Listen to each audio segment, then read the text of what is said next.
உலகலாம் உணர்ந்து ஓதற்கு அரியவன் நிலவுலாவிய நீர்மலி வேணியன் அலைகள் சோதியன் அம்பலத்தில் ஆடுவான் மலர் சிலம்படி வாழ்த்தி வணங்குவான். வணக்கம் ரிஷபராசி அன்பர்களுக்கு.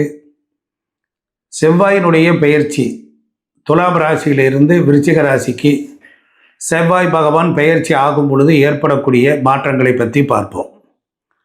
பொதுவாக ரிஷபராசி அன்பர்களுக்கு அவர்களுக்கு வாழ்க்கை எப்படி இருக்கும்?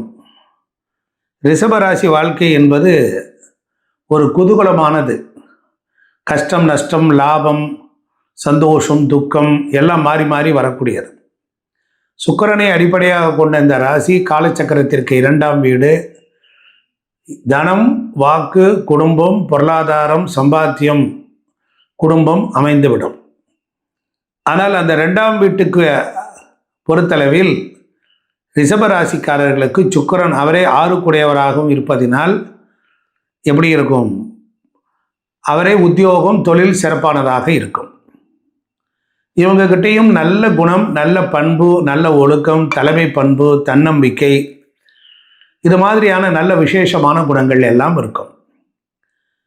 பகுத்தறிவு சிந்தனை உண்டு. ஏன், எதற்கு, எப்படி என்பதை ஒரு விஷயத்தை ஆய்வு செய்து சீர்தூக்கி பார்ப்பார்கள். பல மனிதர்களை கவர்ந்து விடுவார்கள் தங்கள் பேச்சால்.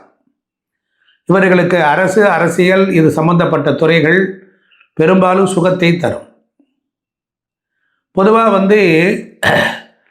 தன்னுடைய மனைவிக்கு, வாழ்க்கை துணைக்கு தன்னுடைய விருப்பங்களை எல்லாம் கொடுத்து மதிப்பளித்து சிறந்த குடும்ப தலைவியாகவும் குடும்ப தலைவராகவும் செயல்படக்கூடிய ஆற்றல் உண்டு. இந்த ராசிக்காரர்களுக்கு தங்கள் பிள்ளைகளுக்கு சுதந்திரமாக இருக்க விடுவார்கள். எல்லோரிடமும் மரியாதையாக நடந்து கொள்ளவும் கற்றுத்தருவார்கள். புத்திரஸ்தானம் என்று சொல்லக்கூடியது குரு பகவான். புத்திரஸ்தானாதிபதி என்பவர் புதன். ரிஷபத்திற்கு 2, 5 புதன் நன்றாக இருந்தால் இவர்கள் குழந்தைகள் அரசு, அரசாங்கத் துறையில் மின்னுவார்கள். காலச்சக்கரத்திற்கு 5ஆம் இடமான சிம்மராசி, அந்த சிம்மத்திற்கு 10ஆம் இடமாக ரிஷபம் வருவதனால் இவர்கள் குழந்தைகள், இவர்கள் நல்ல பணியில், நல்ல வேலையில், நல்ல உத்தியோகத்தில் கை நிறைய சம்பாதிப்பார்கள். அவர்களுக்கு நிறைய நல்ல குடும்பம் இயற்கையாக அமையும். பொதுவான குணங்கள் அப்படின்னு எடுத்துக்கிட்டிங்கன்னா நல்ல தன்னம்பிக்கை உள்ள மனிதர்களாக இருப்பார்கள் ரிஷபராசிக்காரர்கள். நல்ல தலைமை பண்பு, எல்லாரையும் வழிநடத்தி செல்வதிலே மிகச் சிறந்தவர்களாக இருப்பார்கள். பொதுவாக ரிஷபராசிக்காரர்களுக்கு யோகத்தை கொடுக்கக்கூடியவர் சனீஸ்வர பகவான். விரையாதிபதி செவ்வாய். அதாவது 7, 12 7ஆம் இடம் என்பது மனைவி ஸ்தானம், சமுதாயம். அதனால் 7ஆம் இடத்திற்கு அதிபதி, 12ஆம் வீட்டிற்கு அதிபதி செவ்வாய். இப்போ 7ஆம் இடத்துக்கு அதிபதி செவ்வாய் அக்டோபர் மாதம் 27, 2025 அன்று அவர் துலா ராசியிலிருந்து விருச்சிக ராசிக்கு வரார். ஏற்கனவே ஒரு 1.5 மாதங்களாகவே 6, 12 தொடர்பு வந்தது. கடன் வாங்கி கடன் அடைத்தல், அதே நேரம் ஹாஸ்பிட்டல் செலவுகள், புதிய கடன்கள், புதிய தொழிலில் வேலை மாற்றம், உத்தியோக மாற்றம், இவைகள் எல்லாம் ஏற்பட்டிருக்கும். நிறைய அலைச்சல், திரிச்சல், மன உளைச்சல்லாம் ஏற்பட்டிருக்கும். வயிறு சம்பந்தப்பட்ட உபத்திரங்கள் இவைகள் எல்லாம் ஏற்பட்டிருக்கும். தேவையில்லா எதிரிகளை வெல்லக்கூடிய ஆற்றல், எதிரிகளை வென்று கொள்ளக்கூடிய விஷயங்களுக்கெல்லாம் துலா ராசியில் செவ்வாய் இருக்கிற பொழுது ரிஷபராசிக்காரர்களுக்கு பல வகைகளிலேயும் சில வெற்றிகளை தந்திருப்பார். அதே நேரம் உடல் ஆரோக்கிய குறைபாடுகளையும் தந்திருப்பார். அழகு மற்றும் ஆடம்பரத்தை விரும்பக்கூடியவர்கள், அதனால் ஆடை ஆபரண சேர்க்கைகளும் இவர்களுக்கு சுலபமாக கிடைக்கும். இவங்களிடத்தில் ஆளுமை திறனும் மிகச் சிறப்பாக இருக்கும். பெற்றோராக இவர்கள் இருந்தால் தங்கள் பிள்ளைக்கு ஒரு அமைதியான வாழ்க்கையை ஏற்படுத்தி கொடுப்பார்கள். மரியாதையாக நடந்து கொள்வார்கள். மனைவி மக்களோடு அன்பாக இருப்பார்கள். அதே போல் மனம் திறந்து பேசுவார்கள். உறவுகளிலே கருத்து வேறுபாடுகளை வரத்தான் செய்யும். ரிஷபராசிக்காரர்களுக்கு 3ஆம் இடம் என்பது சகோதரஸ்தானம். அங்கே சந்திரன் வீட்டில் செவ்வாய் நீச்சம் அடைகிறார். அதனால் சகோதர சகோதரி, இளைய சகோதர வகைகளில் பிணக்குகள் உருவாகியிருக்கும்.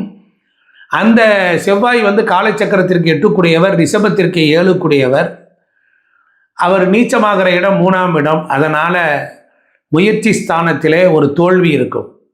தைரிய வீரிய விஜயஸ்தானத்திற்கு ஒரு தோல்வியை ஏற்படுத்துவார். அதே போல் அவர் உச்சமாகிற இடமானது மேசத்திற்கு 10ஆம் இடம். 10ஆம் இடத்துல உச்சமாகும் பொழுது அந்த விருச்சிக ராசிக்கு நல்ல கவனி, ரிஷப ராசிக்கு பாக்கியாதிபதி சனி வீட்டில் தான் செவ்வாய் ஆகிறார். அப்போ தந்தைக்கு ஏதாவது மருத்துவ செலவுகள் வரலாம். பூமி நிலம் வீடு வாசல் சம்பந்தமாக ஏதாவது ஒரு விரயங்களை சந்திக்கலாம். இடமாற்றங்கள் ஏற்படலாம். அதாவது ரிஷபத்துக்கு பாக்கியஸ்தானம், அங்கே தான் செவ்வாய் உச்சம் அடைகிறார். இப்போ செவ்வாய் விருச்சிகத்தில் ஆட்சி வீட்டுக்கு வந்திருக்கிறார்.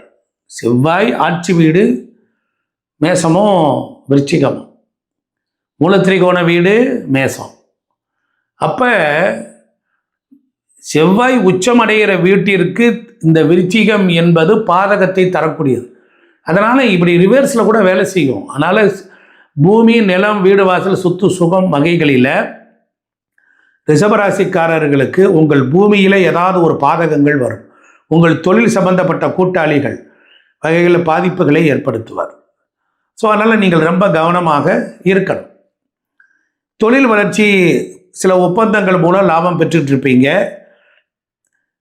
வேலையை மாற்ற நினைத்தால் அது கூட உங்களுக்கு அனுகூலமாக பயனுள்ளதாக தான் இருக்கும். ஒரு பணியில் கூட ஒரு நல்ல அங்கீகாரம் இருக்கும். சிறு வணிக பயணங்கள்லாம் மேற்கொண்டிருப்பீங்க. நிதி நிலைமை நன்றாகத்தான் இருக்கும். அதிர்ஷ்டங்கள் உங்களுக்கு குறிப்பிடத்தக்க காரணத்துக்கு அதிர்ஷ்டம் உண்டாகும். இப்படியெல்லாம் இருக்கக்கூடிய இந்த ரிஷபராசிக்கு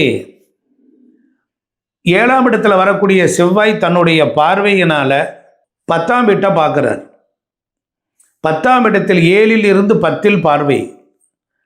அதே நேரத்தில் ரிஷபத்திற்கு 8க்குடைய குரு பகவான் 3ஆம் இடத்தில் போய் அதிசாரமாக நின்று அவர் பார்க்குறார். குருவின் பார்வை செவ்வாய்க்கு. அப்போ ஜாதக ரீதியாக எடுத்துக்கிட்டீங்க அப்படின்னா ரிஷபத்திற்கு 8க்குடையவனும் 12க்குடையவனும் சேர்ந்து உங்களுடைய வெற்றி ஸ்தானத்திலையும் உங்கள் கூட்டாளி ஸ்தானத்திலையும் இருப்பதினால் நீங்கள் கவனமாக இருக்க வேண்டும். செலவுகள் அதிகரிக்கும், மன நிம்மதி குறையும்.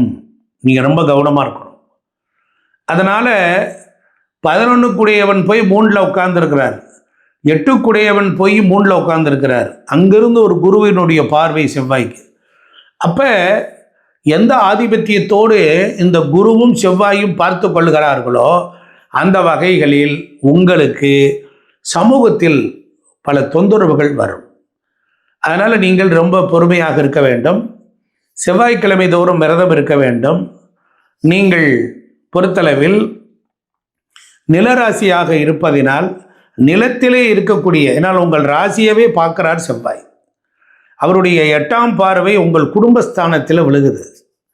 அதனால் தனம், வாக்கு, குடும்பம், பொருளாதாரம், சம்பாத்தியம் இவைகளில் ரொம்ப கவனமாக பேசணும். காலச்சக்கரத்திற்கு 3ஆம் இடம், உங்களுக்கு 2ஆம் இடம், செவ்வாய்க்கு 8ஆம் இடம், செவ்வாய்க்கு 7 12 காலச்சக்கரத்துக்கு 8க்குடையவனும் கூட. அதனால் ஒரு வலி, வேதனை, ஒரு துன்பம், துக்கம், ஒரு பிரச்சனை, ஒரு விபத்து, ஒரு மாற்றம், ஒரு கலகம், இடர்பாடுகள் ஏதாவது வராமல் இருக்க வாய்ப்பில்லை. நீங்கள் ரொம்ப கவனமாக இருந்தீங்கன்னா பிரச்சனை இல்லை. அதனால் நீங்கள் செவ்வாய் முருகப்பெருமானுக்கு விரதம் இருந்து மாலை போட்டு நீங்கள் நிலத்தடியில் இருக்கக்கூடிய கோயில்களுக்கு சென்றால் திரு ஆவினன்குடி குழந்தை வேலாயுத சுவாமி, அந்த சுவாமியினுடைய வழிபாட்டை செய்தால் கண்டிப்பாக உங்களுக்கு ரிஷபத்திற்கு இந்த செவ்வாய் பயிற்சி பெரிய துன்பத்தை தருவது இல்லை. குருவினுடைய பார்வை சேர்ந்திருக்கிறனால அப்போ என்னாகும், பெரும் பணம், குழந்தைகள் வகைகளில் ஒரு சின்ன பிரச்சனைகள், உடல் ஆரோக்கியத்தில் ஒரு சின்ன பிரச்சனை, பெண்களாக இருந்தால் கருக்கலைப்பு ஏற்படுதல், வயிறு சம்பந்தப்பட்ட உபத்திரங்கள் வருதல், சட்டபூர்வமான பிரச்சனைகள், உளவியல் பிரச்சனைகள், நிதி போன்ற துறைகளில் ஒருத்தருக்கு பின்னால் இருந்து வேலை செய்கின்ற பொழுது பழிபாவங்கள் வருதல், சிக்கலான சவால்களை இருக்கக்கூடிய பிரச்சனைகள், இதெல்லாம் வருவதற்கு வாய்ப்புகள் உண்டு. அதனால் நித்தம் கந்த சஷ்டி கவசம், கந்தர் கலிவெண்பா படிக்க வேண்டும். அதுபோல் செவ்வாய்க்குரிய துவரை தானியத்தை எடுத்து தண்ணீரில் ஊற வைத்து அதை கொண்டுட்டு போய் அந்த நீரை முருகனுக்கு அபிஷேகம் செய்யலாம். அப்படி இல்லை என்றால் நீர்நிலைகளில் இருக்கக்கூடிய உணவுகளை கொடுக்கலாம். இது மாதிரியான நீங்கள் எல்லாம் செய்யும் பொழுது கண்டிப்பாக வெற்றி உண்டாகும். நன்றி, வணக்கம்.